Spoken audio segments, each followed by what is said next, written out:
ito ay rated SPG. Striktong patnubay at gabay ng magulang ang kailangan. Maaaring may masiselang tema, lengguwahe, karahasan, sexual, horror o droga na hindi angkop sa mga... Nagkaroon nga ng mini concert sa camp kaya naman nga't inimbitahan ng mga pamilya nito nila Jenny. Subalit itong si Jenny, hindi niya nga alam na ito ngang si Minchi ay makukulong na nga at akala nga lang niya ay malilate dahil na traffic.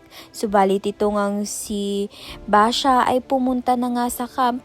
At doon na nga niya, hindi napigilan ng kanyang sariling sabihin na nga ang katotohanan kay Jenny na makukulong na nga ang nanay niya dahil sangkot sa scam ito ngang si Minchi. Kaya naman nga't hindi nagdalawang isip itong si Jenny na pumuntahan nga ang nanay niya.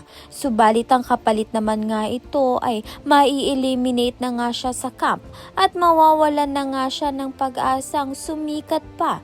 Maralaman nga natin kung ano ngang paraan ang gagawin nga nito ni Jenny upang makabalik pa sa camp. Kaya naman nga't yan at iba pa ang dapat nating pakaabangan. Maraming salamat sa iyong panonood.